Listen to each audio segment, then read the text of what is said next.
but I'm definitely not getting what I want out of it. I'd rather be doing other things with my time. So I just kind of like got away from the religion and didn't really look back to it, I guess.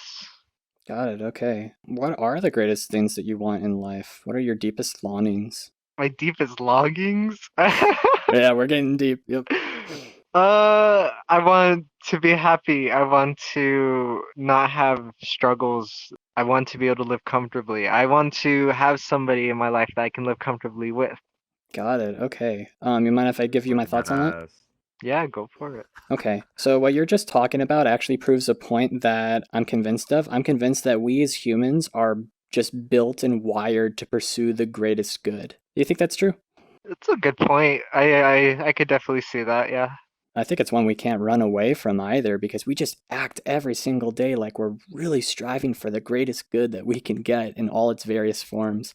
I'm also convinced of this. When I learn God for who he really is, I'm more and more convinced that he is the greatest good. Do you also hold to that? I know you don't believe in him, but is the concept of God at least something that's the greatest good?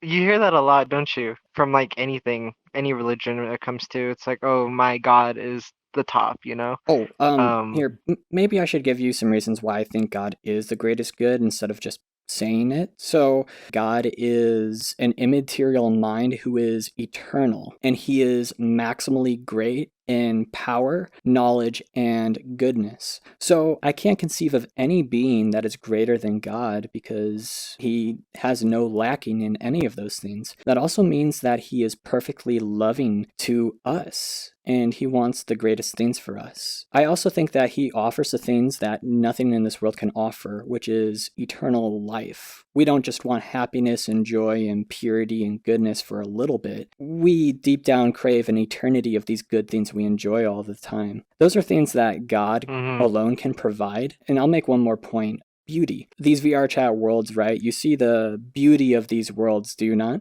Yeah, absolutely. Yeah, so basically, there's a sense of beauty that you get from the things and maybe other things in life like nature. But you probably haven't thought about the concept of something that is maximally beautiful. But here's what I think. Since God created all of these things, it means that God is the author of beauty Mhm. himself. And so God is the grounding and source of beauty. And since he's perfect, he's going to be maximally beautiful. I mean, think of the things that we enjoy in life that are beautiful. If we sensed the beauty of that to the maximal capacity, we'd be tempted to worship that because how could we not? It's extremely elegant and beautiful and perfect. But Yeah, that's exactly who God is. I mean, right. basically, we as humans, we just enjoy God as described in that way. That's why I think that God is the greatest good for us. I can't think of any greater good than that. But what about you? Oh.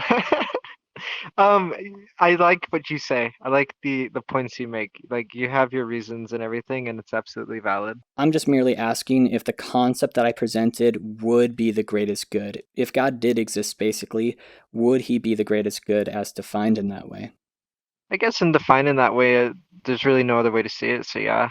Here's the point I'm trying to make with that. There's two facts that we have discussed. One is that humans are built to pursue the greatest good, and fact number two is that God himself is the greatest good. If those two things are true, then it logically follows that humans are built to pursue an eternal life with God. In other words, it's the greatest conceivable existence. And that's what's talked about as heaven in the scriptures.